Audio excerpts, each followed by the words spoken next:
Our special guest, Your Excellency Asiwaju Bola Tinubu. Our chief host, Mr. Ni Yusuf, Chairman of the Board, NESG.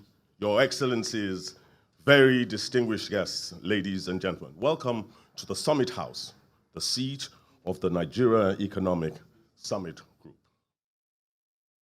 This presidential dialogue is geared towards an opportunity of an informed engagement on critical themes driving the current state of the Nigerian economy and generating insights for the road ahead as we approach another transition in our democratic journey.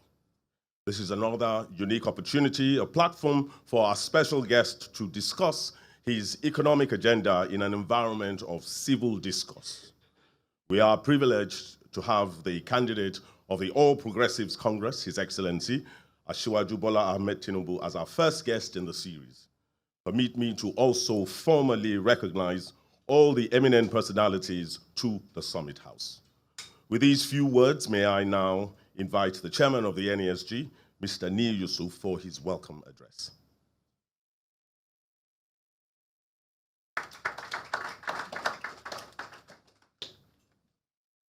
Thank you, and good morning.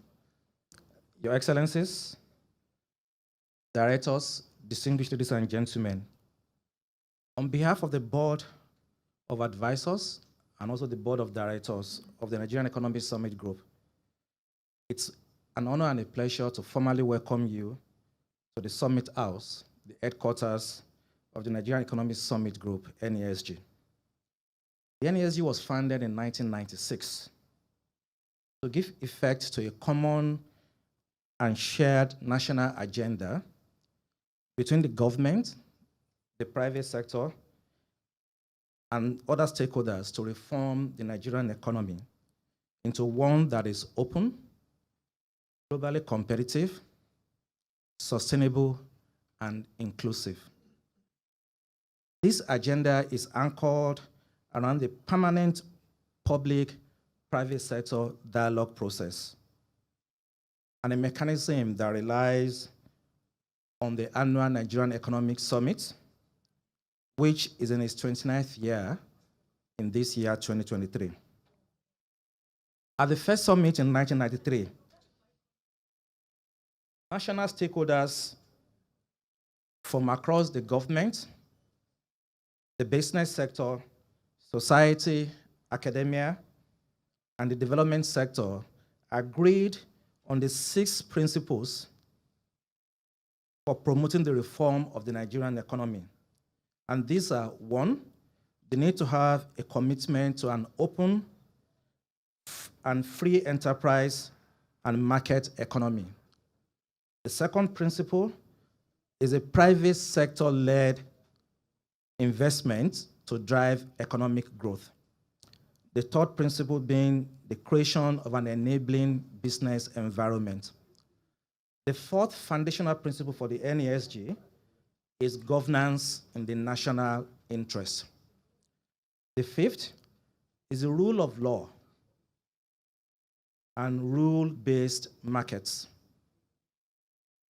And the last, which is the sixth, is democratic accountability. And these principles form the foundation for the modern Nigerian economy and the focus of the work we do at the NESG. At the NESG, we pay to serve, and all we do, it's in the national interest. Therefore, it is premised on this foundation, thanks to reforming the economy, that I'm delighted to welcome you here to this presidential dialogue on the economy. We acknowledge the immense sacrifice His Excellency Asiwaju Bola Tinubu, the campaign team, and the Presidential Campaign Council have made in creating time for this interaction this morning, and the NESG does not take it for granted. Thank you, Your Excellencies, for the pleasure of your attention and of your attendance at this event today. It's now 42 days before the presidential election, so we're here in critical times. The events before, during, and after the upcoming elections have the potential to shape the trajectory of the Nigerian economy and our fortune as a nation. The 2023 elections is a crucial determinant of the future prosperity of our dear country. Given the critical state of our economy and the challenges we are facing, we have therefore seen a heightened sense of consciousness and alertness from citizens in terms of their participation in the forthcoming election.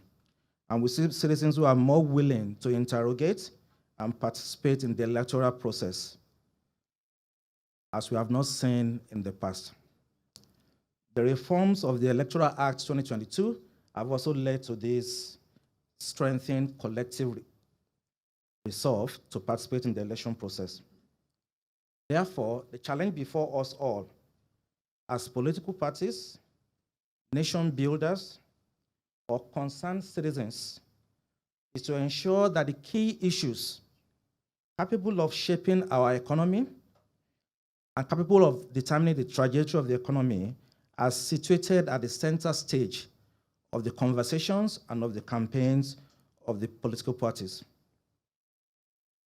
And of course, also influence other forms of engagement between the parties and the citizens. As the 2023 elections draw near, it is essential to provide an opportunity to engage with presidential candidates on the state of the economy and discuss their strategies and their plans for tackling the core issues plaguing the Nigerian economy. In light of this, the NESG, in continuance of our tradition of providing a platform for sharing insights and also perspectives on the Nigerian economy, has organized this presidential dialogue on the economy to accentuate further discussions of the roadmap towards having a prosperous and inclusive economy. Before we proceed to the agenda for the day, I would like to outline that the presidential dialogue will focus on economic issues. Issues around the macroeconomy, exploring the macroeconomic instability, GDP, inclusive growth, productivity, inflation, unemployment, foreign exchange issues, and fiscal management, which will also delve into areas of revenue, debt, and oil and gas reforms.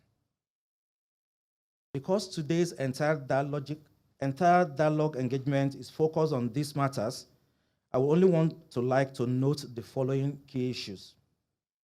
Firstly, macroeconomic instability has over the years undermined our economy's efficiency and impoverished our people, especially the vulnerable groups.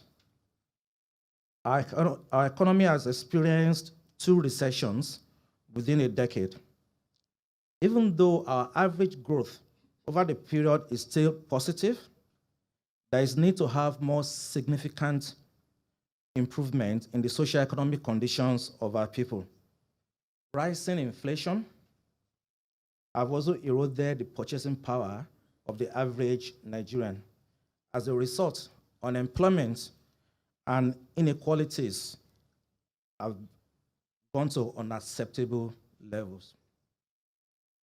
Secondly, in terms of GDP and inclusive growth, the economy's cumulative average growth, the average growth rate is extremely low for a developing economy and a frontier nation like Nigeria.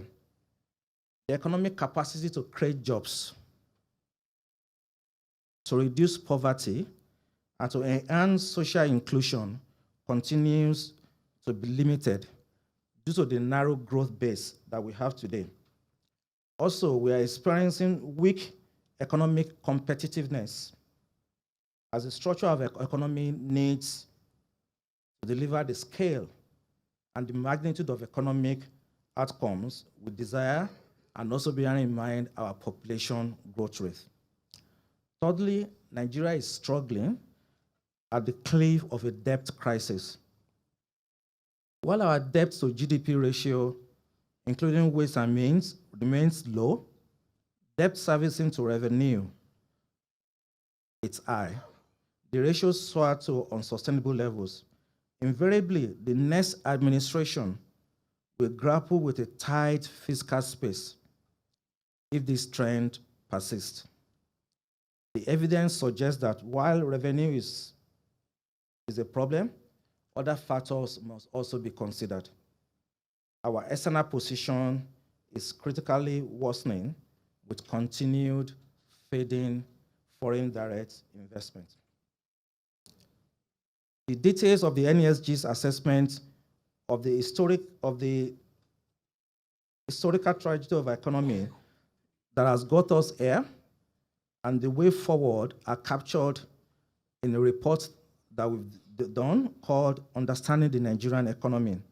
And this report has been prepared for all the presidential candidates as our own contribution to the discourse.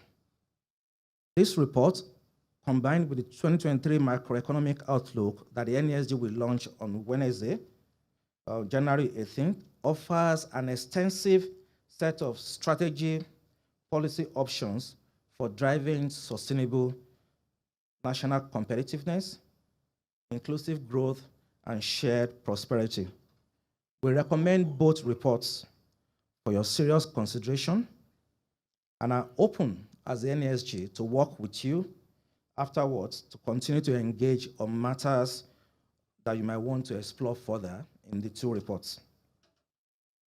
Considering the enormous challenges facing us as a nation and confronting our economy, it is evident that the new government from 29th of May 2023 must be ready for office from day one and be ready to demonstrate an understanding of the issues and be capable of appointing the most competent people to key positions that can hit the ground running.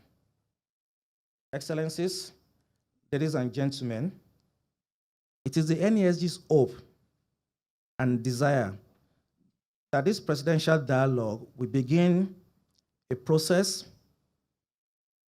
that is more than just sharing our ideas and insights, but a vibrant and dynamic exchange of ideas, of evidence-based insights on critical issues of the state of the economy that shows our leading contenders and the presidential candidates to the highest office in the land how to distill strategic focus on policy options, policy priorities, economic reforms that will drive urgent action from day one. This will help anyone elected into the office of president to understand the problems facing us as a country and the importance of well-articulated strategies for tackling them. We are honored to welcome you to the Summit House this morning. We're also glad to have you in the maiden presidential dialogue, and I wish everyone a very fruitful deliberation. Thank you for listening.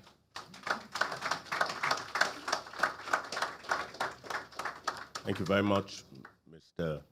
Neil Yusuf, Board Chair, NESG. At this time, may I invite a gentleman who serves as the Director of Research and Chief Economist of the Nigeria Economic Summit Group, Dr. Olusegun Omishakin, for his presentation on the state of the economy.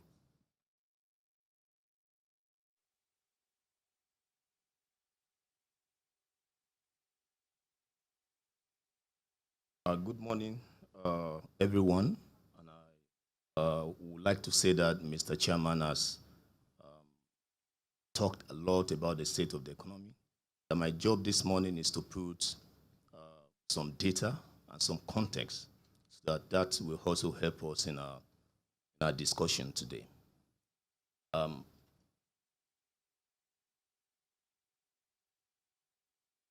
Globally, we all know that the world is facing serious challenges, especially from year 2020 when COVID-19 started.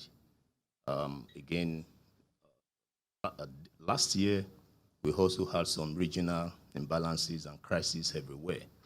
And so the discussion today naturally have a global dimension to it. But this crisis has impacted different countries at different levels. Some are hugely impacted, some are not really been impacted, probably because of the current state of their economic stability or policy interventions. This crisis has also impacted different countries through trade, policy channels, and the rest. Now, why different countries are facing the same so-called challenges? Some have moved faster, some are still crawling, and some have indeed beat the global expectation of recovery. The case of Nigeria is not different.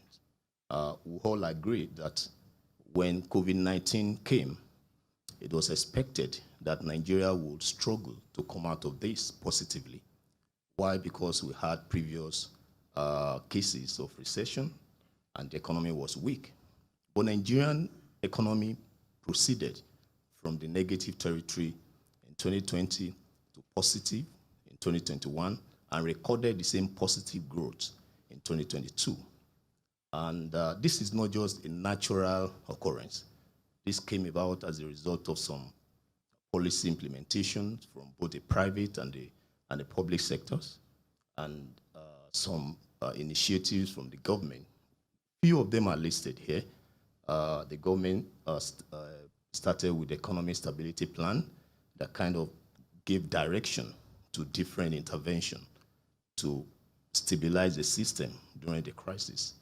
We also noticed that there was a huge improvement in the ease of doing business generally because of the payback interventions, incentives, especially in the SMEs and the other private sectors. Also, we can see that the non-oil sector performed excellently in that it started to be like the major driver of growth, exports, government revenue, and output. And we also noticed that government intensified its efforts with respect to investment, especially those ones that pertain to the public transport infrastructure. So the economy grew, and this is a good sign that if we can grow like this, we even do better. Why Nigeria recorded this impressive positive growth? Some countries are still struggling with theirs, but we need not sit down with this level of growth. We need to envision a better path. We need to envision a more successful growth level that will not only be based on recording positive growth, but growth that is high, that is fast, that is inclusive, and that is sustainable. And that's one of the core issues why we are here today. And so to do that, we need to look inward. We need to look at the current state of the Nigerian economy and ask ourselves, what do we have to change? What policy do we have to improve? What way do we go from here? And so I'm here today to also discuss with you some critical themes that are driving Nigeria's socioeconomic narratives. One is the fact that we can all agree to this, that the economy is weak. The economy is non-inclusive. When the economy is weak, of course, it implies also that the production capacity will be challenged, and then the employment capacity will also be challenged. And that is why we have different situations with respect to growth. If we bring some perspectives to this, from 2012 to 2022, we can notice few things. Number one, Nigeria had been in economic recession for 2 times. The first one in 2016 and the second one in 2020. We came out positively, good for that. But on the average, we can say all we have done with GDP growth rate is just that we recorded 3%. This is not good enough for a country that want to be a giant of Africa, indeed, and that want to be one of the major countries driving the global production and policy narrative in the world. But when you look at the size of the growth itself, we can see a huge divergence between the nominal growth rate and the real growth rate. The real is where key issues are. This is where we see how this growth rate impacts on the common people, especially when you look at people's income. We can easily conclude that now, because of the fact that inflation crisis is there, and then we also have the exchange rate crisis, on the average, Nigerians are earning less every year.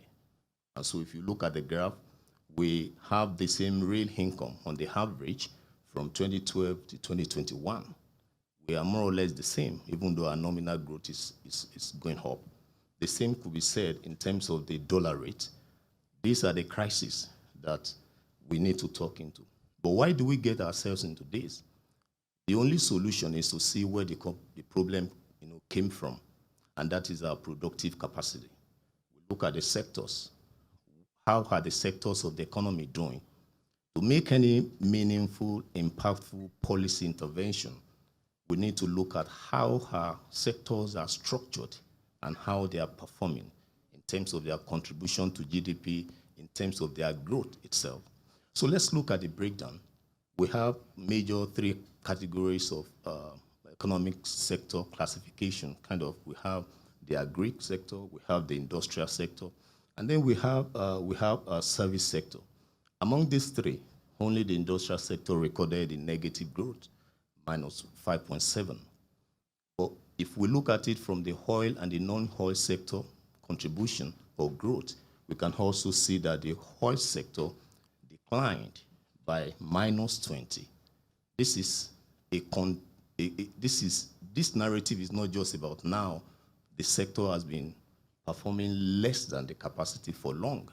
And that explains one of the reasons why we had already established that the economy is weak and that it's non-inclusive, because oil sector has a capacity to impact on the inclusiveness of the economy, either from government, it provides revenue for the government, it's a major foreign source of foreign exchange, and so many other factors. Another issue we see from here is the fact that even some sectors are recording above 10%, 15, 20% growth rate. This 2022, yes, this is fantastic, but most of these sectors contribute lower than other sectors in the economy. You talk about the first sector, the transports, and the rest. You see the contribution is really low. But when you look at the ICT, you look at the next sector, agric, and the rest, we see the growth rate is so weak, especially agric sector. Agric has been very, very important in the narrative of the Nigerian economy. But this time around, we recorded 1.8 growth rate for agric. We need something drastic to make sure that the weight that we put on agric as a driver of growth is not too much for the sector to bear. We know we had recorded different negative growth rates, especially for oil and gas sector. We are concentrating on this sector because it's so important for the Nigerian economy. We expect to see that when oil prices are increasing, we want to see that the rate of production of oil and gas increases. I want to see that their growth rate will also increase. But what we notice is the opposite. The oil price is improving, but our growth rate in the oil and gas sector is declining. In fact, as the trend has started around 2012, so we have recorded a kind of weak performance over time in this sector. And that explains why the contribution to growth of this sector also follows the trend. So we really need urgent, holistic, and deep reform in this sector. We need to look at how we tackle the problem of low crude oil production, the problem of high cost of production, especially when you compare that with our comparator countries, the problem of weak investment in the sector, and also the big elephant in the room, which is the oil subsidy. This oil subsidy is not just a narrative from the fiscal side. Of course, it's indeed a big narrative there, but it's also a big narrative in this sector until we get a final solution to how the sector operates that encourages appropriate pricing, that encourages investment, then this sector will continue to be, in the recession, at the negative territory. The second point, which is very, very important, is the macro stability. This clearly is like the foundation of the economy. It doesn't matter what type of intervention or policy that is being implemented. When the macro stability, when the foundation is weak, every impact will not be felt. And so we need to look at this macro stability very, very seriously. And when we talk about macro stability, we're talking about the inflation rate, we're talking about the poverty level, we're talking about the unemployment rate, we're talking about our labor productivity. Let's look at what happens to poverty rate, especially, whether we measure that from the monetary index or we use the multi-dimensional index. The situation is not looking good. We moved from 10% or 10.6% to 33% in unemployment rate. That suggests that the impact will be hugely felt among those who are unemployed. And that's why we have an average of 63% of Nigerians who are poor, if we go by a multidimensional measurement, which goes beyond how much you earn, which also discusses how your living environment is, your education, and so many other factors. And it doesn't matter how we look at the dimension of unemployment, whether by gender, or by residence, or by level of education. The point is, this is a big problem, especially when you look at it from 2012 to 2022. So we need urgent intervention in any reform that will see that we alter the trajectory and then we achieve a well-balanced situation. And the third one is also that our external performance, even though we are doing great when it comes to the oil and on our trade, we are doing more exporting than imports. That is very impressive. But we have other challenges that are making these positive indicators to be less felt among Nigerians, especially when you look at the fact that our investment inflow is going down, when you look at the fact that our external reserve is also going down, and also the crisis in the exchange rate there. So the last one here is the fiscal pressure. We all know that. The chairman has talked about the debt crisis, but the major challenge under that is the fact that our revenue space is limited, and that encourages our borrowing. And if you look at from 2012 to 2022, you see the difference between our external debt.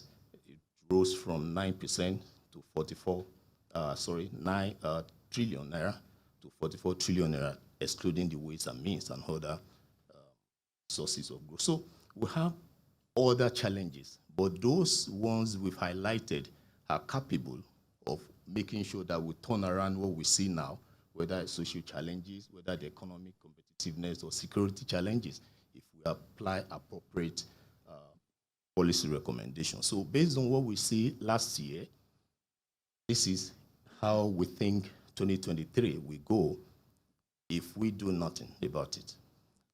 We are expecting to have the same weak performance when it comes to economic growth. Inflation pressure might continue. The poverty and unemployment rate might continue. We are going to have a more pessimistic scenario this year if we do nothing. So it means if we are ready to do something, not just something, but to do something holistic from either the way we define benefit for an average Nigerian to the role of market, especially the role of market when it comes to pricing, when it comes to incentives, and also to what happens to the sectoral reforms and to the way we plan together as one, from subnationals to the national, and also to how we define our social reforms, the education, the health, and lastly, how we talk to the issue of safety, security, and national cohesion. So if we address this, we have a more optimistic expectation of 2023. And indeed, going forward, things can change positively if we look at this policy agenda. Thank you.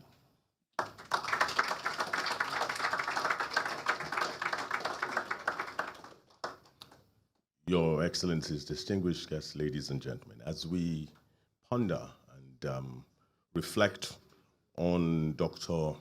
Omishakin's presentation on the economy, may I, at this time, invite you to the appetizer of why we are here.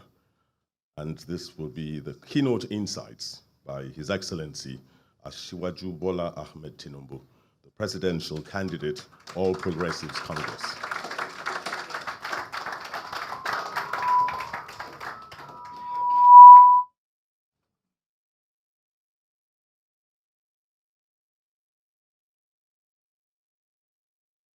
Thank you very much.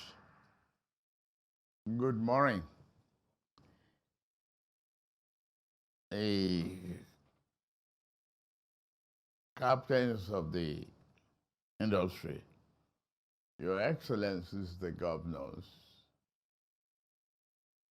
my friends, distinguished ladies and gentlemen, good morning.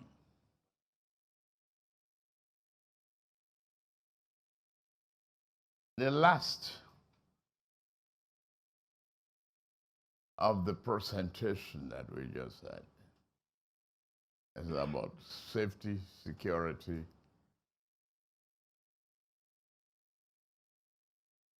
cohesion.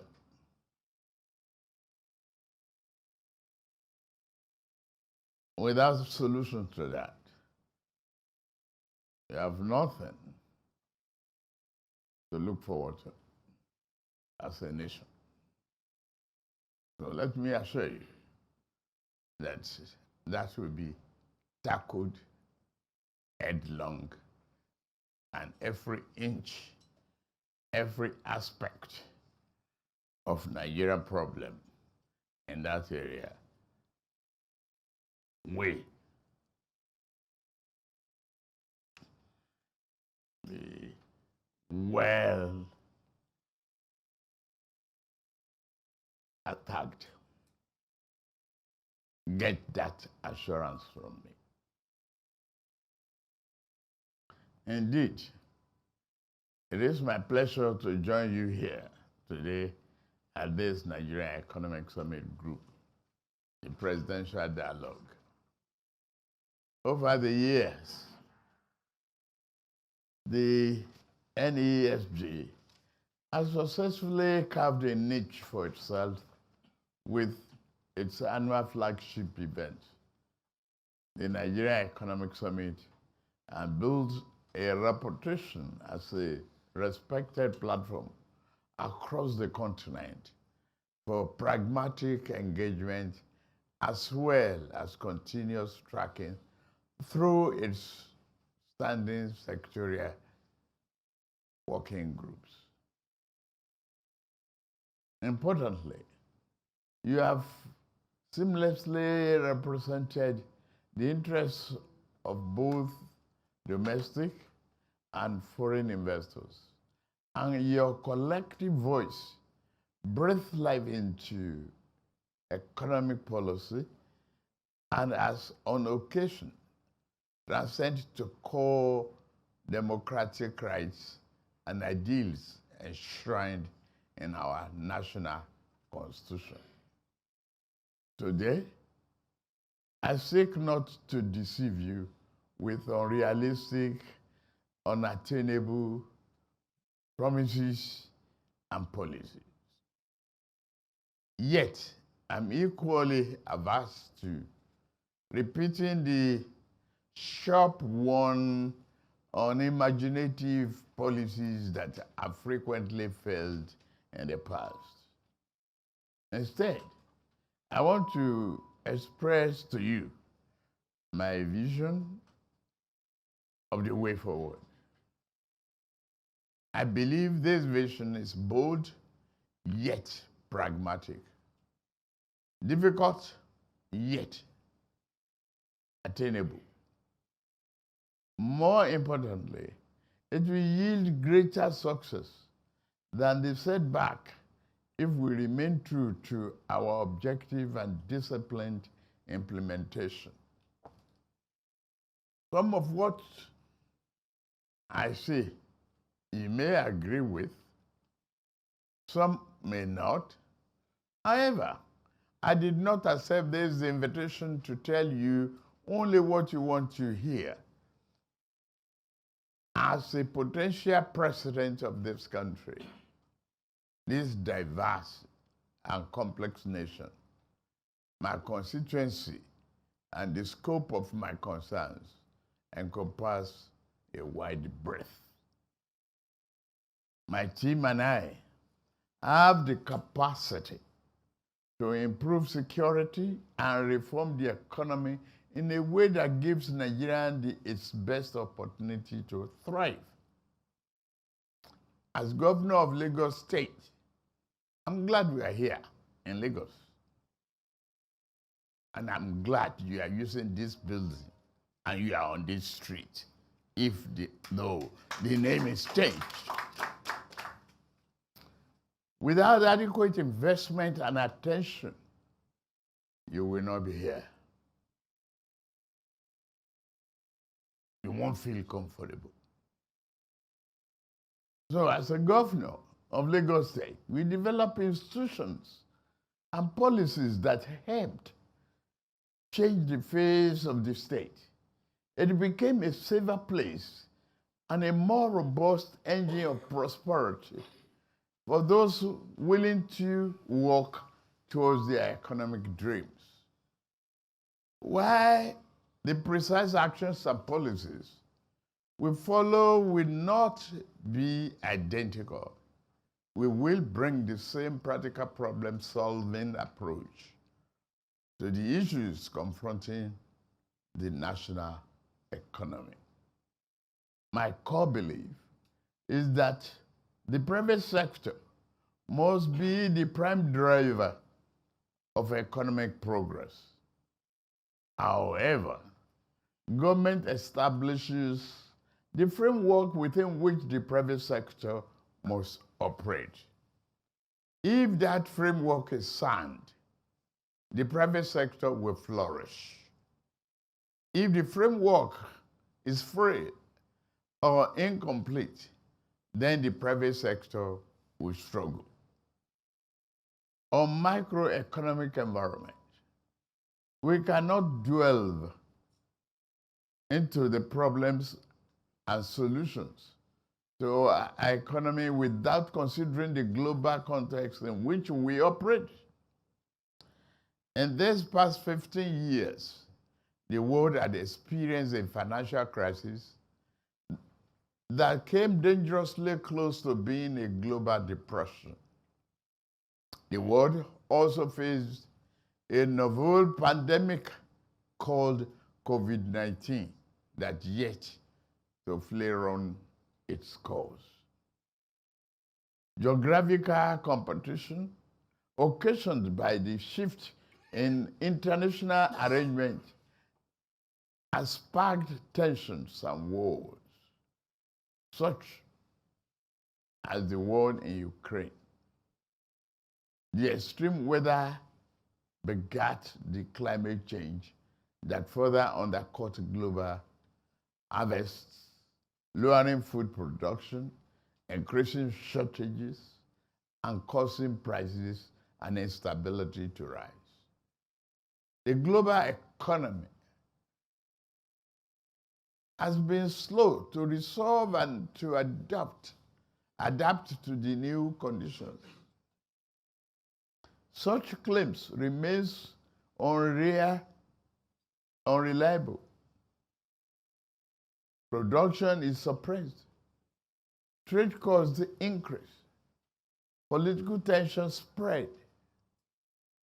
During this period of global headwind, the economic's average growth has been positive, but not robust enough to translate into significant improvement in the socio-economic condition of the people. Our administration, when elected, will urgently address fiscal, monetary, and trade reform to effectively increase domestic production, thus serving to curb imported inflation and to ensure better macroeconomic stability by accelerating inclusive growth and job creation across Nigeria. Here, let me state some general principles that will guide our policies and plans. First, to achieve the economic we seek, we must resolve the pressing security issues. No nation can flourish with the terrorists and kidnappers in their midst. I said this earlier on. Second, individual nations have been slow to compensate for the lag of global economy by engaging in more domestic production for national or regional consumption. Thus, we have entered a time of both recession and inflation. But this inflation, as well as the recession, are not primarily caused by excessive demand.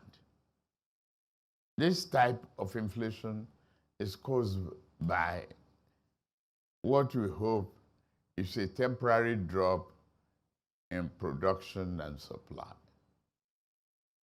I do not hold to the mainstream view that all forms of inflation are best tackled by interest rate hikes and shrinking the economy. Supply-induced inflation does not lend itself to this harsh medicine, just as one does not cure a headache by plucking out one's eye. Third, I do not embrace the conventional wisdom that fiscal deficits by the national government are inherently bad. All government, especially this era of fiat currency, runs circular budget deficits. This is an inherent part of modern governance. The most powerful, wealthiest government run deficits, as do the poorest nations. Most and forced to do the same. A budget deficit is not necessarily bad. Look at Japanese example with high government borrowing and low inflation. The real issue is whether the deficit spending is productive or not. Unproductive deficit spending is a compound negative, especially if backed by excessive borrowing of foreign currency. This is not classroom economics, but it is the lesson of the real economic history of nations.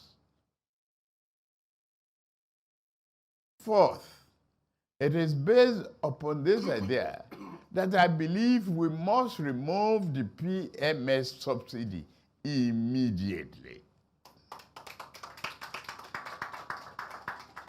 It has outlived its usefulness. It served life as a public good. We will never subsidize neighboring countries' fuel consumption, nor allow a select few to reap windfall profits and hoard our products. And the subsidy money will not be saved because that means eliminating from the economy. Instead, we will redirect the fund into public infrastructure, transportation, affordable housing, education, and health, and strengthen the social safety net for the poorest of the poor, thus averting increasing security challenges. Fifth, fiscal policy will be the main driver. Monetary policy is weaker and a less effective instrument. Bad monetary policy is, of course, destructive. But even good monetary policy cannot carry the load the physical arm can. Thus, we must steadily remove ourselves from the fiction of tying our budget to dollar-denominated oil revenue. This is effectively pegging our budget to a dollar standard. It is an outdated as well as the fuel subsidy that we mentioned earlier on. It is also restrictive and ties the economy to slow growth, just as the common man must mentally sever the cord to the subsidy. The elite must sever the cord to this artificial fiscal restraint. Instead, let us begin to produce budgets based upon what we believe is needed to achieve optimal growth without producing excessive inflation. It is a better path to sustainable growth and shared prosperity. Therefore, when elected, our budgeting will be based upon projected spending level needed to push real annual growth to above 10%.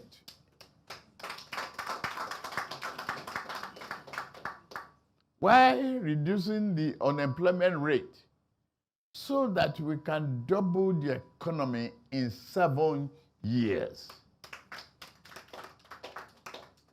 Sixth, we are a nation of over 200 million souls. Over have lived in urban areas. The vast majority are young. If we do not expand our manufacturing base to provide jobs and also create affordable goods and products for the population, we have much larger problem on our hands in near future. Our national industrial instrument infrastructure plan must be given the full breadth. This includes solving the power problem, perennial problem that's been confronting us for several years. Seventh, climate change is real. Yes, to achieve a national political consensus needed to address this problem, we must promote climate justice and not cast it as a stark trade-off with the economic growth, particularly for developing countries. I stop here and ask you questions.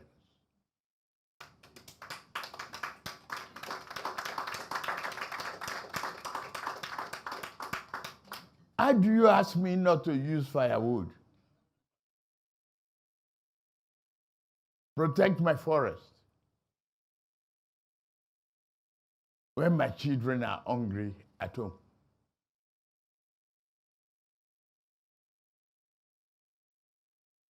Yes, we believe in the sanctity of agreement and consensus.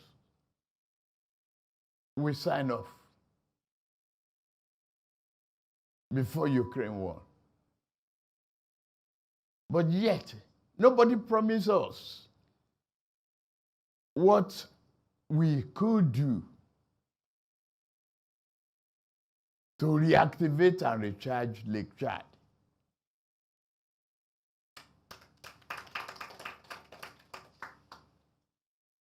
What is the level of our development? So, we will consult all of you. Be bold. What is happening to our coal? Can we attract investment? Can we get waivers to really bring about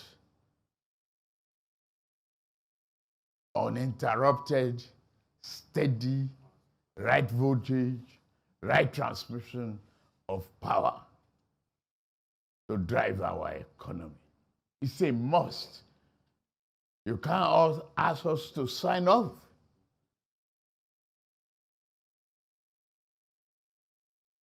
And implement something that may cut off our head to cure the headache of others.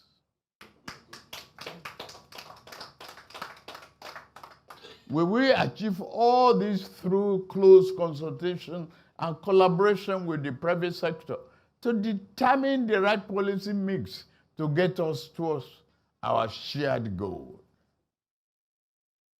Yes, we talk of inclusive growth through productivity. I agree.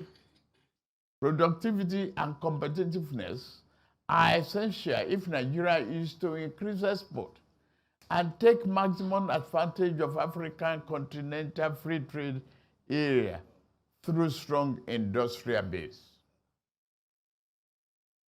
For our industries to thrive, they need inputs, many of which are agriculture-based.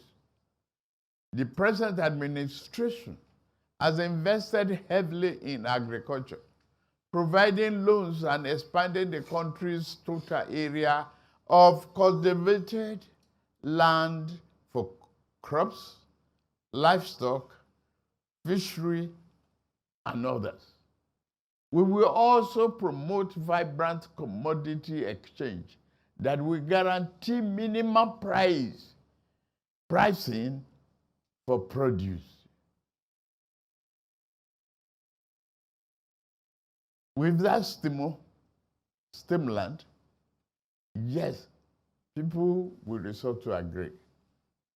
Now we are planting and harvesting only one time a year. Should we continue that way? I think we achieve the growth and food security expected. I say no. We must try minimum 2 times harvesting period a year. We will build on this with a focus on using technology and expertise to accelerate the growth in yields. We will deliver the critical infrastructure necessary to achieve the commodity transformations and agribusiness to plug seamless into higher, more lucrative entry points in regional and global value chains. In fact, the real strength of any economy rests on the backbone of its infrastructure. Already, the present administration has made unprecedented strides, completing several key projects all across the country, which has been pending for decades, spanning over 1,000 kilometers of roads and bridges, such as Second Niger Bridge, very proud of. The Lagos-Ibadan high-speed rail connected to Apapa Port, the Ajaokuta-Kaduna-Kano gas pipeline, the NLG train 7, 5 new international airport terminals, and many more. Building on this foundation, we will accelerate the faithful implementation of the Infrastructure Master Plan.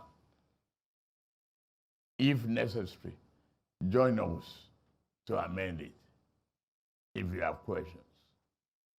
But we will adopt proven financial structure till we deliver an acceptable stock of hard infrastructure through seaports and airports and road, rail, water transportation, linkages that can support our desired economic growth, I assure you. Fixing the perennial problem of energy supply is a top priority. I agree with you. There is no version of the world where Nigeria's ambition for itself can be achieved without solving the problem of how to provide energy to homes, businesses across the country. We have privatized power distribution in Nigeria and generation to a certain degree. What we need to do going forward is to improve the enabling environment for that decentralized transmission and deliver cost-reflective tariffs to attract more private investment in this sector. Broadband infrastructure is critical for the expansion of our technology ecosystem, which has already been attracting record amount of global financial attention in recent years. We shall support the sector to grow into a full-fledged digital economy with a significant effect on our economic development and progress. With micro, small, and medium-sized enterprises contributing nearly half of Nigeria's GDP, generating over 80% of all jobs in the country, our administration will continue to prioritize the implementation of ease of doing business and reforms. You, members of the economic team, be prepared. Think, and let's do. Do it together. We shall also prioritize policy that will enable access to credit and promote financial inclusion. Interest rates must be significantly reduced. This will spur a mortgage and consumer credit revolution where cars, appliances, housing will be more available and create an expected boom in our economy. Yes, talk about inflation. Let me say a bit more on my position regarding inflation. I do not discount its severity. I know the effort it can cause for individual businesses and the overall economy. With this supply-driven inflation, to impose the usual anti-inflation medicine on higher interest rates and tighter monetary supply will only weaken the patient and push it to life support if we are not careful. The answer is not to suppress normal aggregate demand levels. This weight on the demand side will do little to answer the root causes. We punish the national economy and people without deriving any meaningful benefit. The better solution is to find ways to stimulate production and supply. We must therefore acknowledge the need to fix some domestic imbalances. If we agree, and we must agree to do that together. On foreign exchange, import and foreign exchange restrictions aimed at promoting industrialization have increased the smuggling, reduced revenues, impoverished the consumers, and raised production costs to firms. By improving transparency and moving toward a unified exchange rate, and by relaxing stifling trade and capital control policies, domestic foreign investors will be encouraged to invest more in our economy. Thus, unification of the Naira exchange and the transparency it will create will be a top priority of this administration when elected. Be assured. Unemployment. Today, 300,000 Nigerians enter the labor market every month. As we fix the fundamentals by boosting the industrialization through targeted regulatory reforms, the unemployment rate will fall as overall economic activities will grow.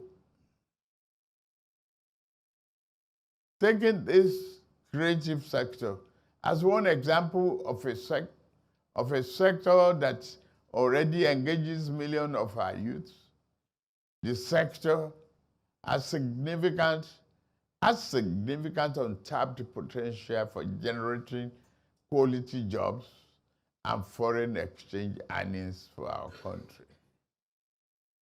From music to movie to fashion, when elected, our administration will create a legal environment that can attract much needed private investment in the sector, eliminate widespread piracy and copyright issues, as well as support the development quality hard infrastructure needs, physical management and sustainability of debt. For the size of our economy and the amount of work that we need to do, Nigeria is not spending too much. In fact, we are not yet at the right spending level at all. However, our development cannot be achieved by ineffective spending of borrowed funds.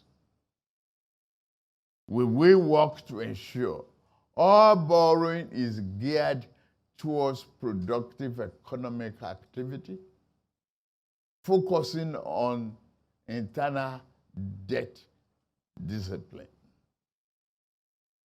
Revenue mobilization. We talk about it. Generally, those who think finance, we know there are holes. Sometimes we feel we are pouring water into the basket. We are determined that we will close the physical gaps, promoting domestic revenue mobilization, implementing tax reforms, curbing corruption, and optimizing budget implementation. They are crucial for the economic viability. Streamlining bureaucracy, reducing costs of governance will be the imperative. Policy options to boost non-oil revenue are key to revenue mobilization strategy. The use of technology to drive reforms implementation is very crucial. On oil and gas reforms, despite the adoption of the Petroleum Industry Act 2021, the PIA, government revenue from oil has continued to decline. We shall work in a coordinated manner to implement reforms that will remove the bottleneck to the PIA implementation and attract increased inflow of investment into the sector. It is necessary to address the issues of oil theft. We will eliminate it.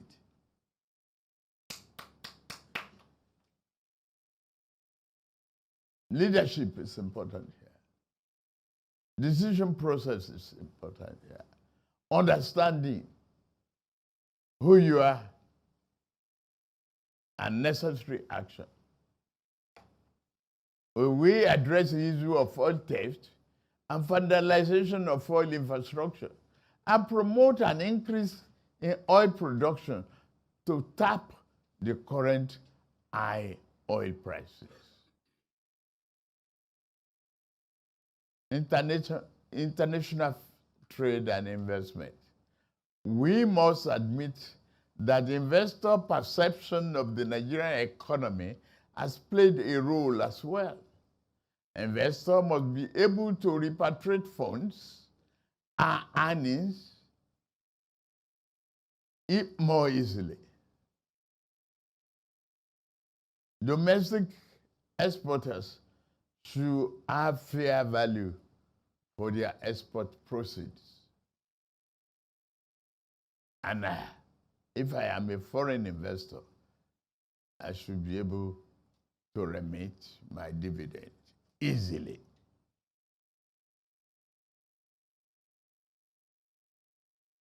In conclusion, for the vision to hold, we need the private sector to partner with us. We are the best. We must work to earn our trust, your trust, by guaranteeing fair return for the sweat of committed investors. Agreed, you have been resilient. Agreed, you've worked really hard. Practically speaking, this will mean the pursuit with renewed vigor of growth promoting employment and creating easy of doing business and poverty eradicating policies as outlined in our manifesto, Renewed Hope 23. 2023, Renewed Hope. Action plan for a better Nigeria. Hold on to it. It's our promise.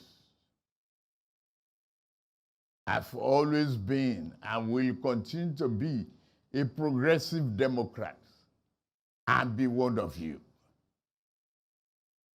In my worldview, government has a cardinal responsibility to enable business to thrive. Where the private sector thrives, we will not disrupt it. However, where the private sector cannot do it alone, our government will take on the responsibility of lending an enabling hand. As a government, we must govern. And as your government, we shall always listen to you.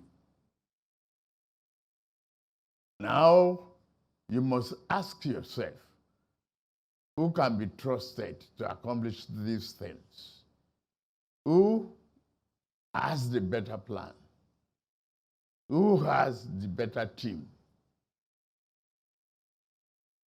Don't forget my past, and my track record here in Lagos.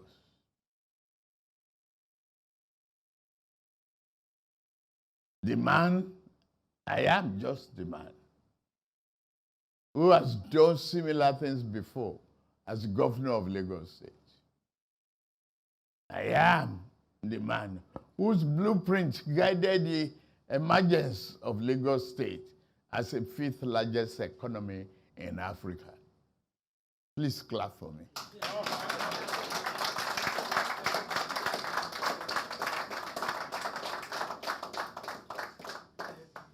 The choice is yours. Let me end by saying this. I fought for this democracy. I was detained for it. I suffered for it. I did so because I believe in our country. I now seek to become Nigeria's next president. I do so because I know what is at stake. I want this nation to have its best chance to progress towards the great destiny. I ask you to join me on the path to a Nigeria of renewed hope and fulfilled dreams. If we do not lead the way, one else will, but to where? Thank you for listening.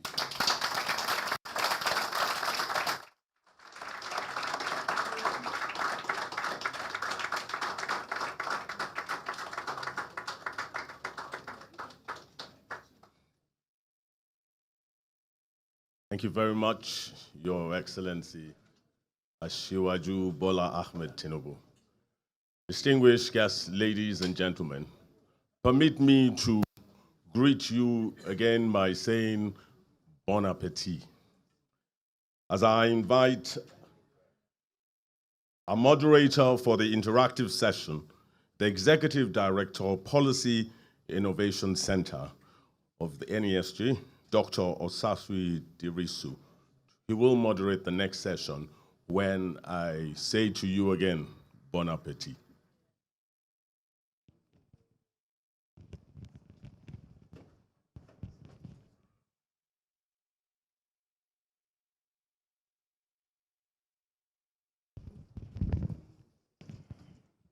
Good afternoon, distinguished guests.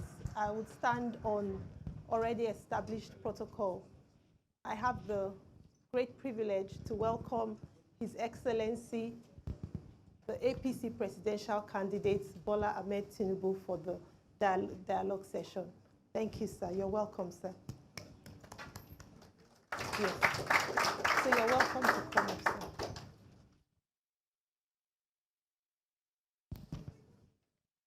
Thank you very much, sir. And thank you everyone for listening. So I'll just give a brief introduction about how this dialogue session would go. We would have some time to have questions and answers with His Excellency, and then I'll throw it open for you to ask questions, and then we'll come back to His Excellency for some closing thoughts. Please, as we earlier as our chairman has said earlier, this conversation is focused around the economy, and we've listed some of the thematic areas that will guide the conversation. So let that also be the scope when we begin to reflect on questions. Thank you very much. Thank you so much, sir, for the wonderful presentation. You highlighted a lot of very important and thought-provoking issues. I know some of the things you talked about, are the burning issues, on the minds of, everyone here today. But just to pick on a few critical things, you really had security as something that is your top priority to ensure that we have an enabling environment in Nigeria for living and doing business. You talked about removal of the PMS subsidy, and then you also talked about the critical need for power sector reforms. So I'm just trying to, just as we open up this discussion, I want to find out in the first 100 to 200 days in office, what should citizens expect to see if you're elected as president, sir? Day one, hit the ground running. Day two, continue running. Day three, don't rest. Think and do. Select the best teams that will help build a better Nigeria. Teamship is crucially important. And giving the people opportunity to exercise their talents in turning the ship of the nation and retooling the mindset. Do we believe in ourselves? Or do we continue to make mass migration? Definitely. Definitely. The security challenge must be eliminated. With technology, human beings attract more people into the army, given, voluntary army and the equipment necessary, all the tools to fight insecurity must be employed to have a nation that is confident, bold, and peaceful, seeking prosperity for these people. And that's what we do. Thank you so much, Your Excellency. Thank you so much. Now, we like we have, has been highlighted, through the presentations today, the country has experienced, economic growth. Unfortunately, a lot of the growth that we have seen has not translated to improved living conditions for the average citizen. And, some of those things, get us to think around how this has contributed possibly to the rising unemployment levels. Youth unemployment is at unprecedented levels. Even people who are currently employed, some of them are actually underemployed, and we see all those things. What sort of strategies, especially with a focus on the youth, would you employ to tackle issues related to unemployment in the country right now? Private sector driven opportunity, tackle the power problem head on. People can work by themselves. A common school driver can create a path to fortune if electricity is taken care of and other infrastructural areas. Carrying them along. And the change of mindset, I will repeat that over and over again.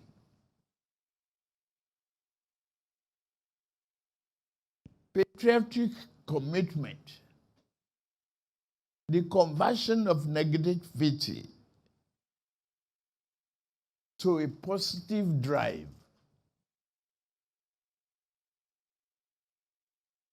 and partnership with the private sector to create a job, to put an incentive there.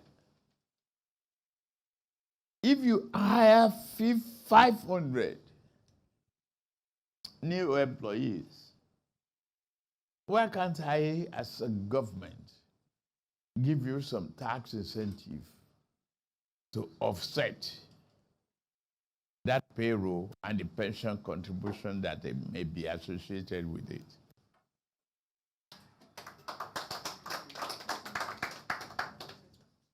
I don't want to sit here and reveal all my strategy.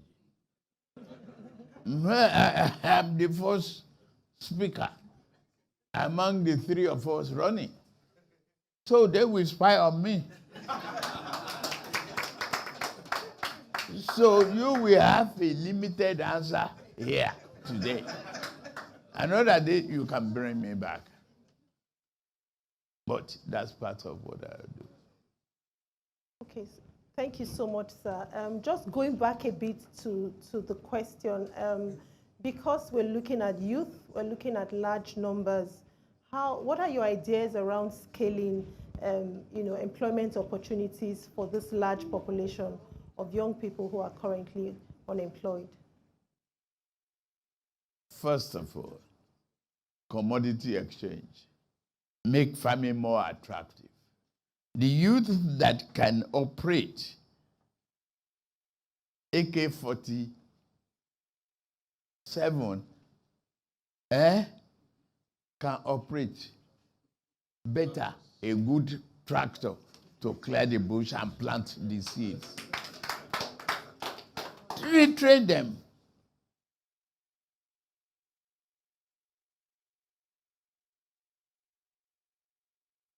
I will stop here. Thank you, sir. I don't want to give you a comprehensive plan that I have because others are coming. So the 2023 budget proposal suggests that borrowing would be the primary means of funding expenditure, the government budgets. And that brings some challenges that we also need to discuss, because currently projections exceed revenue expectations. What other revenue sources can you identify, Your Excellency? What sort of funding models can we expect from your government if elected to office borrowing? What sort of other funding mechanisms can we expect to use to fund our government budgets? I did it well, and I did it well, I'm proud, in Lagos. 600 million naira a month internally generated revenue. Today, 50 billion naira every month. I'm making it the 5th largest economy. Let's take one. I won't go to the rest. But right back to the revenue, your savings from oil subsidy. You have an increased revenue. You have a gap there, right? Right back. The opaque exchange rate.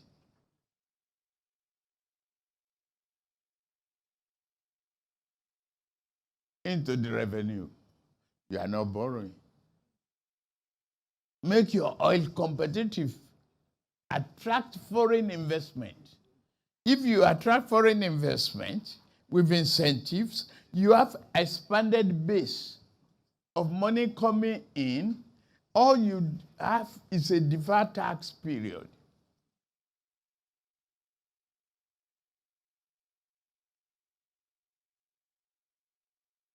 A creative mind is a fertile land for growth.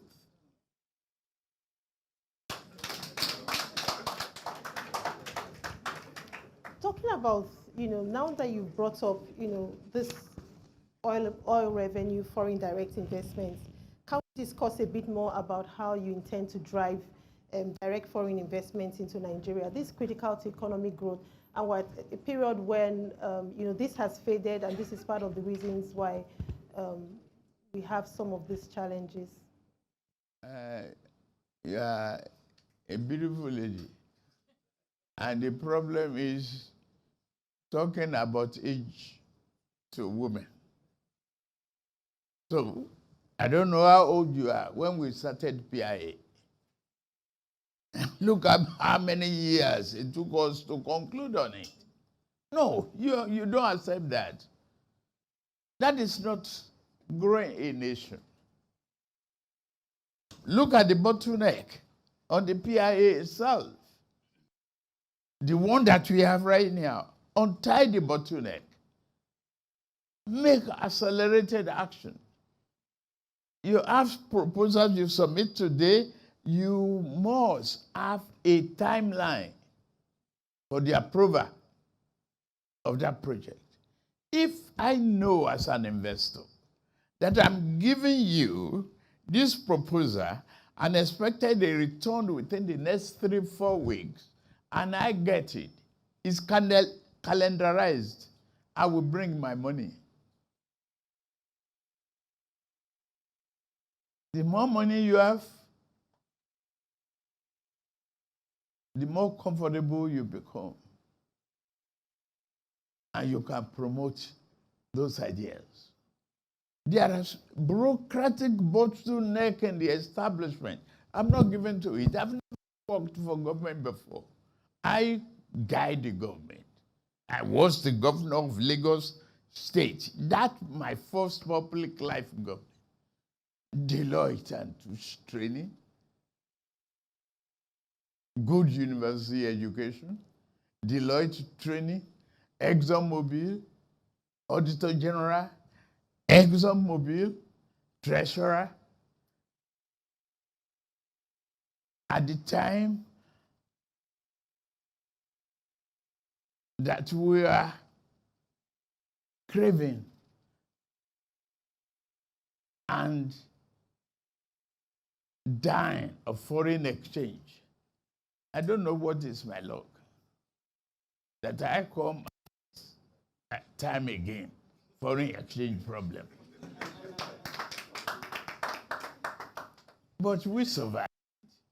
I remit all our dividends. We completed that building without 2% variation. Look at Falomoin LSDPC building. It wasn't complete, completed about 10 years later. And we started at the same time. Efficiency, transparency. I didn't receive from Julius Baja a notepad to say thank you. I didn't make any demand. I was not trading with treasury fund as a treasurer. Tunde Fashola was my lawyer then. He said, oh, what are you covering your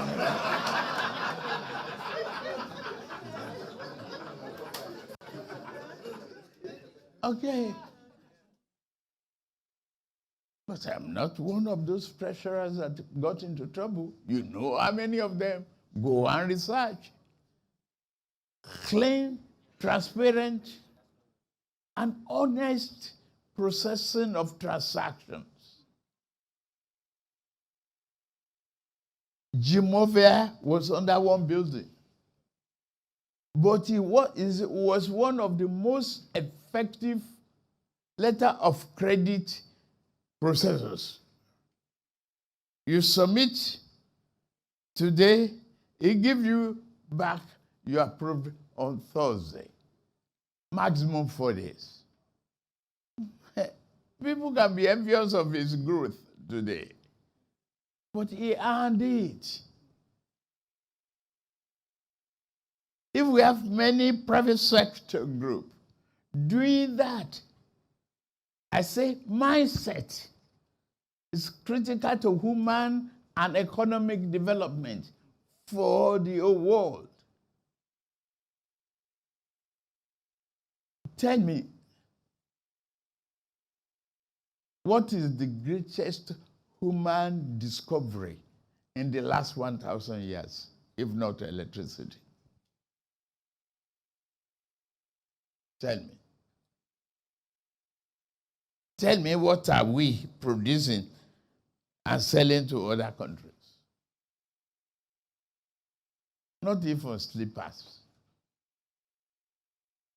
We eat the skin of our cows instead of turning them to beautiful bags and shoes. Eliminate that. It's a sign of poverty. It cannot be perpetual.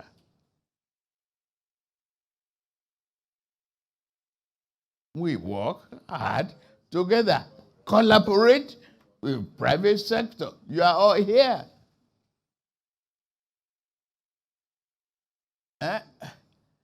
When we saw that in the years past, underground train will be so disruptive. Look at him. He's about to commission a blue line. We say monorail. You find a way where there seems to be no way. You will succeed.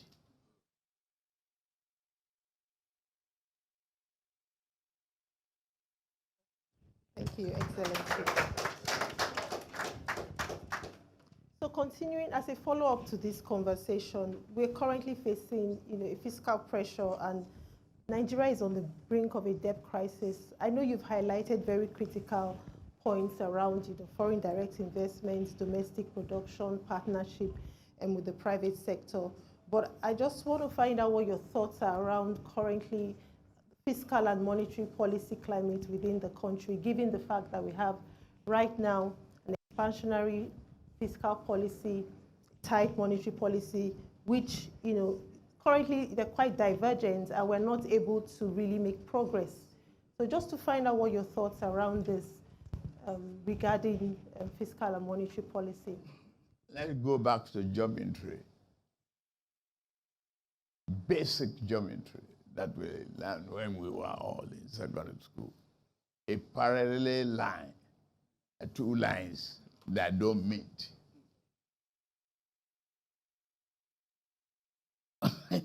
What are you doing?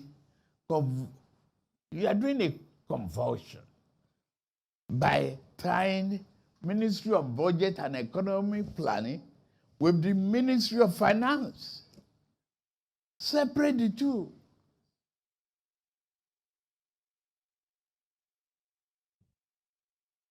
I called my Commissioner for Budget and Economic Planning, Yemi Kadoso. I call him the headmaster. We all gave him the name headmaster because you cannot spend the money that is not budgeted for. And the budget progress and the process must give the result for which it was addressed. It's simple. Today, we don't have a clear line between monetary and fiscal policy.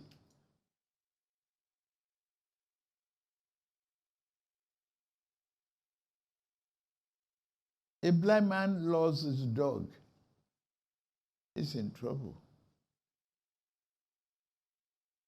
I won't say more than that. Thank you, sir. I'll stop briefly and take questions, then we'll come back to complete the interactive session. So if you have any questions, please put up your hand and take them.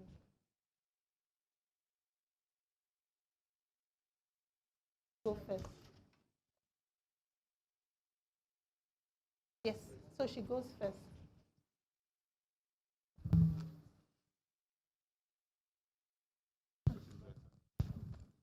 So good afternoon, everyone. Standing on protocol. My name is Owen Omogiafo. I am the President Group CEO of Transcorp. It's a delight to be here today, and thank you, Dr. Jai, for the invitation. I am particularly pleased that you focused a lot on power, and you've talked about security, talked about oil and gas.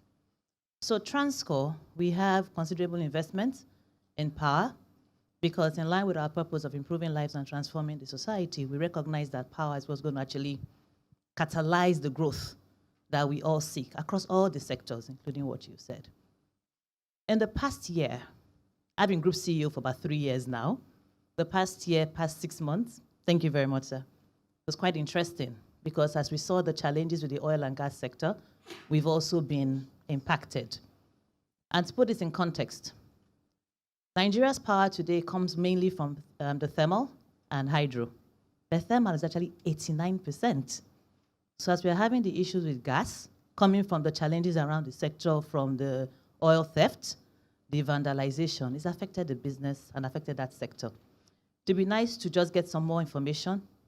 Yes, we don't want to give out your secrets, but for me, as someone who represents investors, because that's what Transcorp is about, we do further investment, it'd be good to get to know more about what we are going to do specifically in this space. Furthermore, of course, as a female and a female in leadership, I would also like to know some more about what we're going to do for more policies that would encourage, create an enabling environment for more female participation in key places. I'm not about token appointments. It's more around, I have the credibility, I have the credentials. And when I say I don't mean Owen, I mean the general female population, whereby we can have certain policies that will enable more women to play in the sector. Thank you.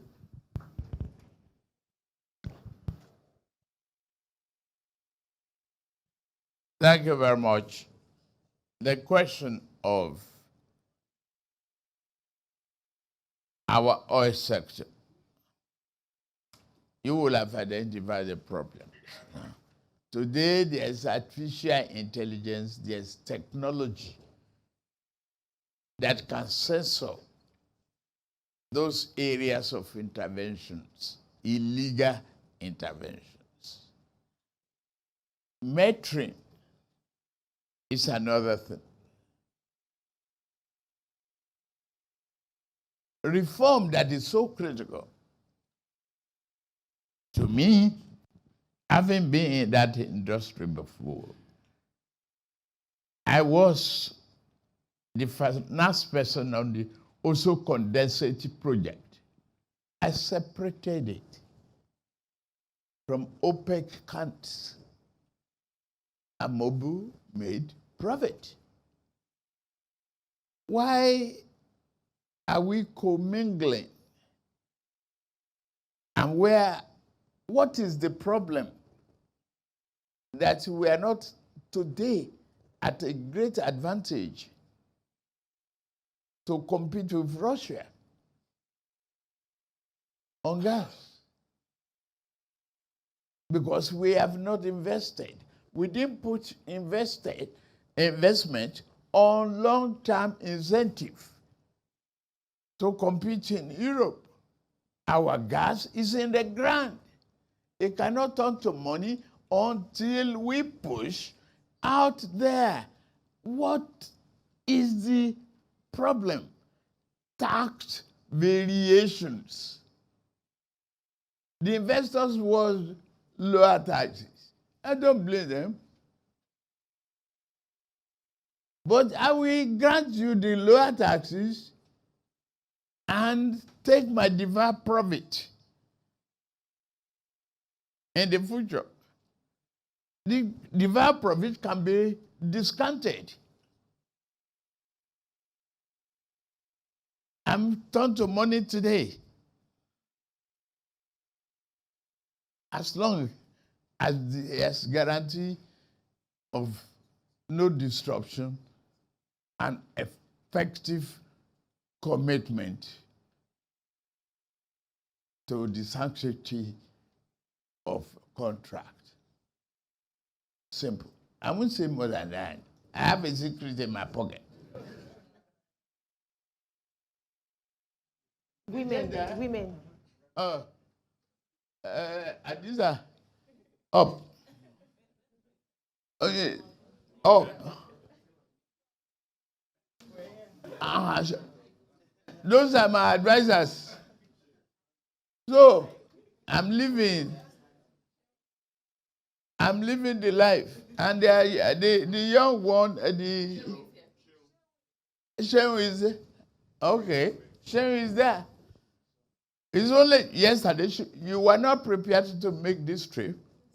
And I said, you must meet me in Lagos. Create the pathway. Please have your seat. Create the pathway. Encourage them. Put the incentive there. The recognition. Yes, our mothers and sisters of those days, they would like to stay home to take care of babies and everything. That's their problem then. Yes. I'm a man in the house. My wife went to the Senate. I was able to manage my life for consecutive 12 years. I carry briefcases for her sometimes. This is no fake. It is happening.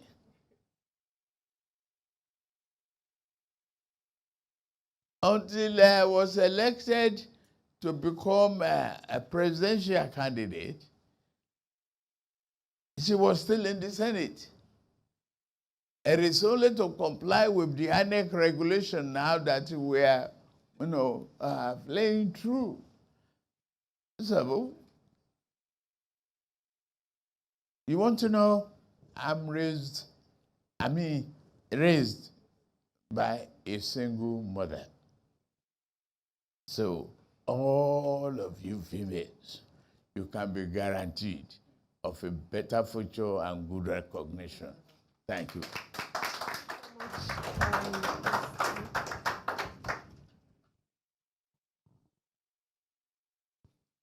Good afternoon. Good afternoon, Your Excellencies, and good afternoon. I want to thank the NSG for this.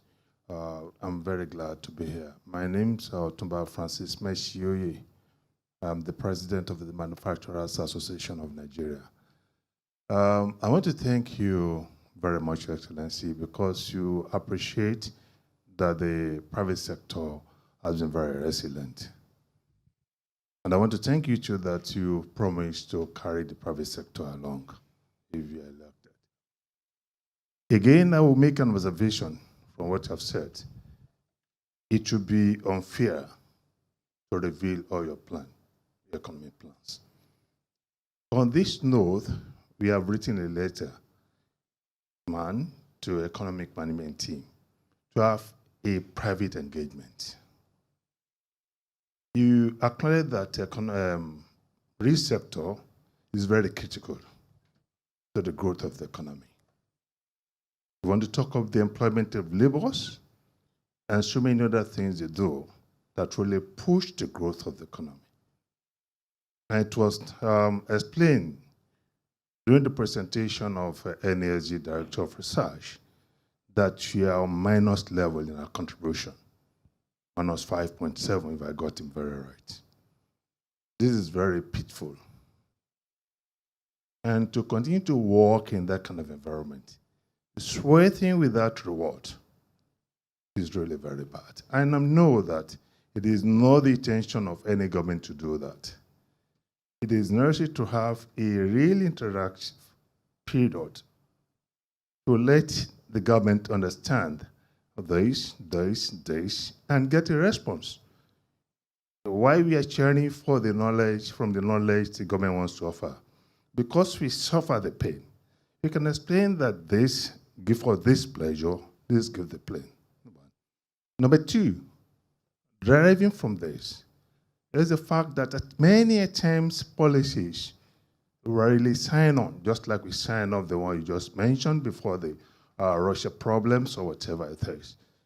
When this is signed on, the effect on the specific sector were not known at times. Why sign it generally? We should know that policies should be national specific, make the specificities of the nation. It is on this note that we want to play with you once again, using this forum, to find time to encourage your economic management team to give all the time. The time frame we gave have lapsed. So we can have another one. We'll be able to spell out. And I'm sure you'll be able to analyze properly at that kind of a forum. Thank you very much. A good advice. Noted.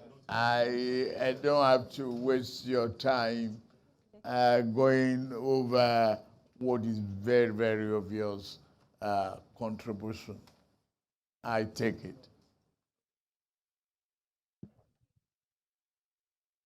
So we can have a lot more people speak. Thank you.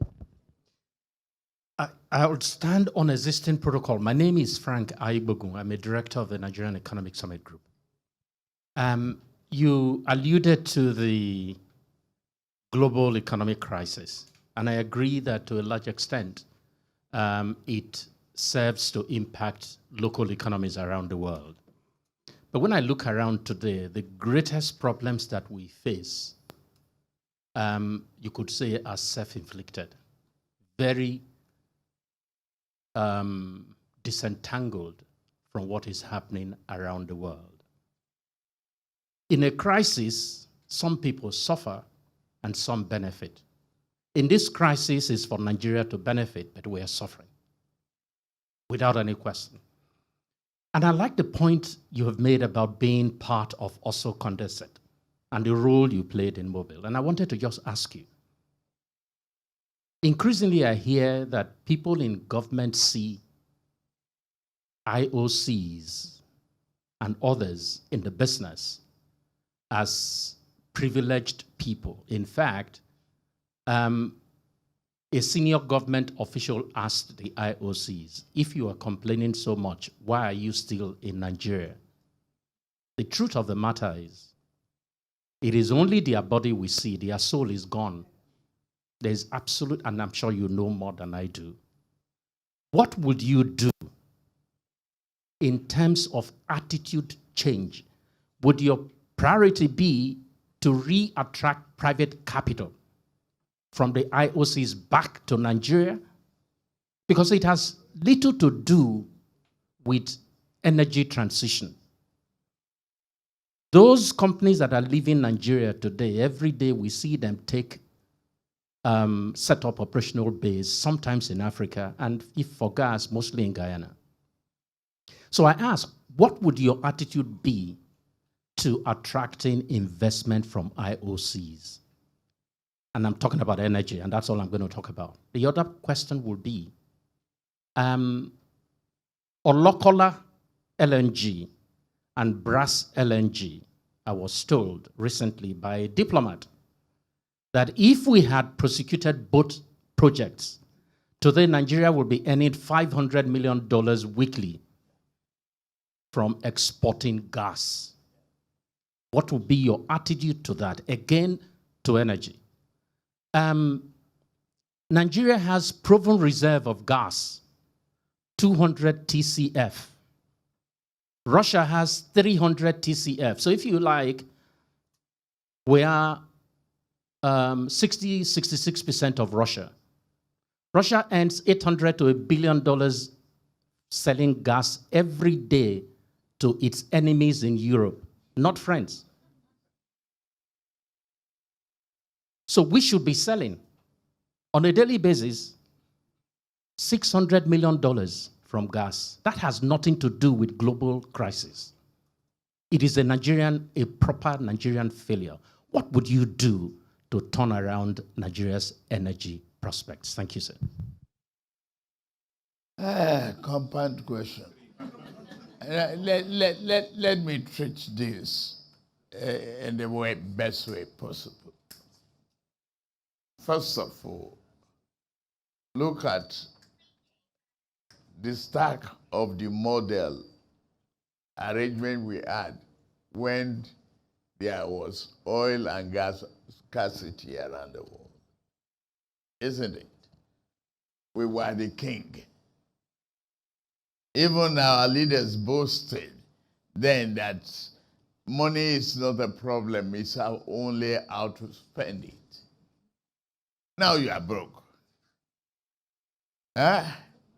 So you own 60% of both the gas and the crude on the ground. 60%, and you are not the operator. Why not take a critical look and evaluation of that? Could changes in ownership structure or shedding weight bring more revenue to you? These are questions. I don't want Mr. Selito to get my idea.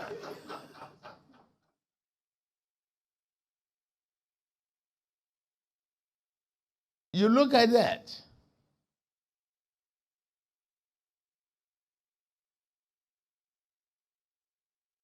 to catch the rabbit, you got to give a bait. What is taking them to Guyana? There's some incentive in it. Maybe favorable taxes. But instead of having to dig ground and build a city in Guyana, you already have the infrastructure to some extent here. So negotiate. Give up some of the pork belly areas that Nigeria wants. I'd rather have 40% and you keep 60. If on the long run, it will give me the necessary incentive and the revenue that I need for an accelerated growth and recovery. You find a way to change the formula. There are certain things I know I can't say now. I am the first speaker. But just take it. If you want an omelette, you've got to break the egg. Thank you so much, sir. Thank you. Sorry, I can only take one last question, please. If you can just make it like 20 seconds, because we have to round up. Yeah. Yes. Mine is not a compound question. It's a very simple one, sir. My name is Philip Shelbila, and I'm a director of NESG. How would you deal with corruption? All of the things that you've put forward would fail if that is not addressed. Thank you. Your brief comment, yes. Good afternoon, Your Excellency. Wasim Hussaini, I'm the Managing Director of Nestle, Nigeria PLC. Looking at the statistics of the past 20 months, I found out that 54% of the people who exited our company exited to leave the country. Not because they retired, not because they were sent out, not because a competitor took them from me. What are the actions of the government to help reduce migration of talents? Thank you.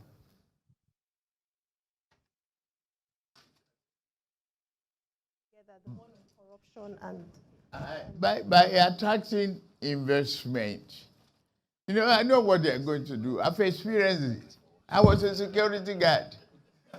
I was a student. Not that they are going for a white-collar job or blue-collar job and they are working in a comfort zone. I was a doorman. I was a security guard because I was going to school at the same time. Not all their paths are roses. I will discourage migration. I will offer you training and retraining.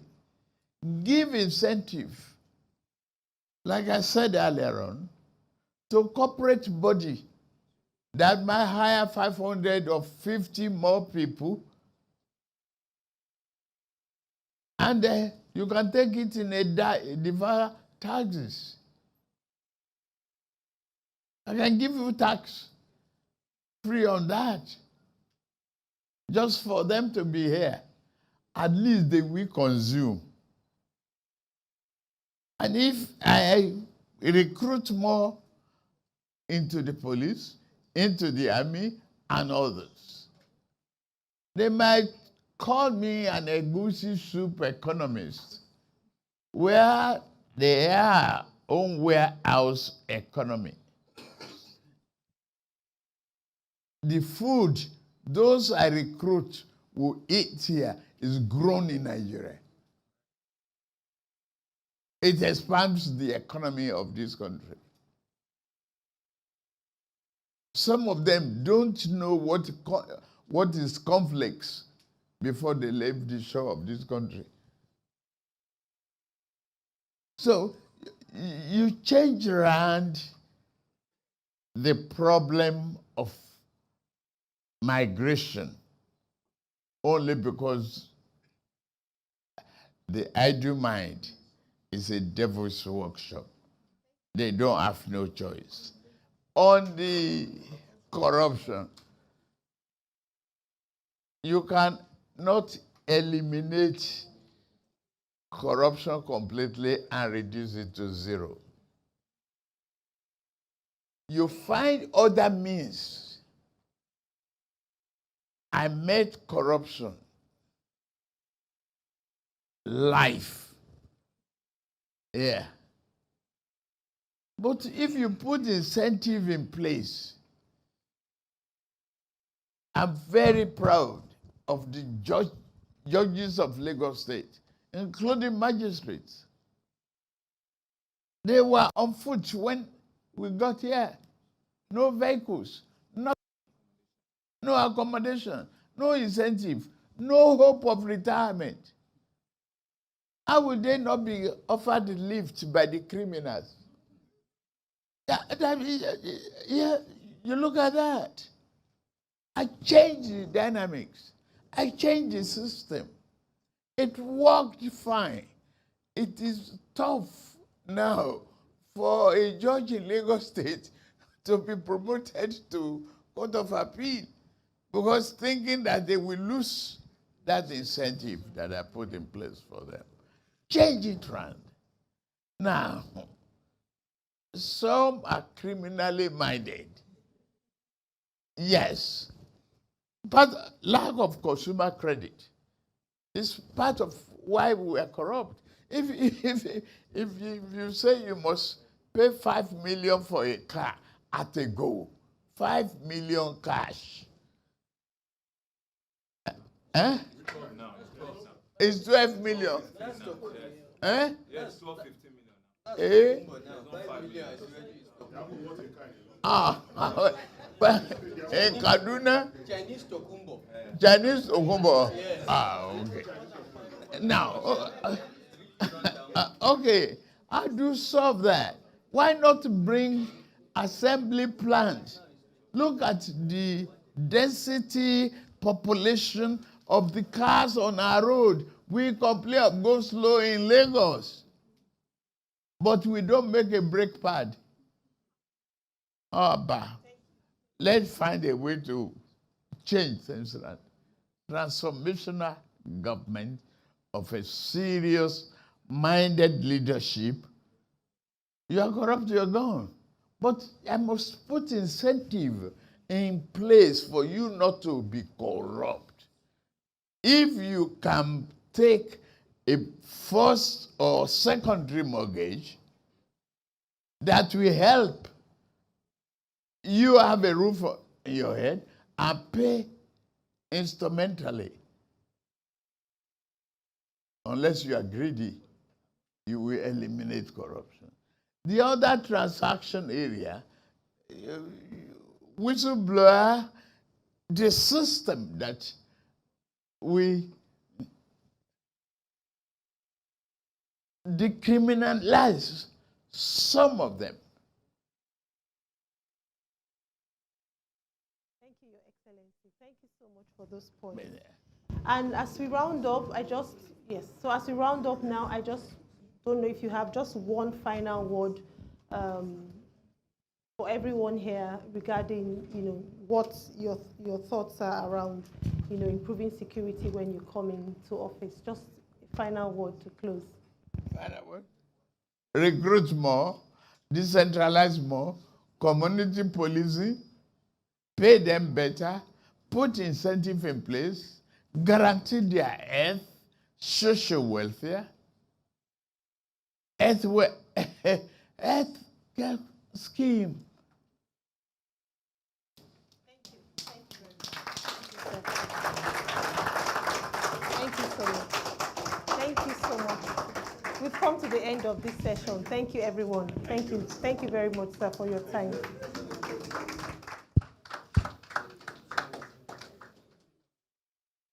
Very quickly, distinguished guests, ladies and gentlemen, may I invite Ms. Amina Mena for the vote of thanks.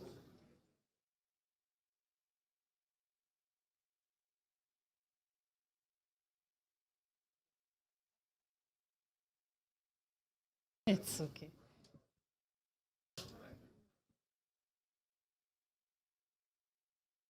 Your Excellencies, distinguished ladies and gentlemen, I would like to thank you very much for honoring our invitation. And on behalf of the NESG, the board of the NESG, and all the members of the NESG, we are very grateful for this opportunity. As mentioned by the chairman of the NESG earlier on, we are a very apolitical, non-partisan organization, and our focus is to actually bridge the gap between public sector and private sector. As you forge ahead, and we wish you the very best in the presidential elections come the 25th, we would like to state that we offer our hand in partnership. As you mentioned, collaboration, partnerships, think it and do it. That is what the NESG is about. We are here. We hope that should you emerge the president on the 25th of February, you will call on us and we will work with you through your transition. We will offer all the help on policy. We will dialogue with everybody. Our aim is to see a greater Nigeria, a better Nigeria, and a Nigeria that is back on the global map, where we have foreign investors rushing in, as you have mentioned, and an opportunity to implement some of the policies which you have talked about here. As you all return to your various locations, we wish you a safe journey, and we thank you very much for your time. God bless you. Thank you. Can we please rise for the national anthem?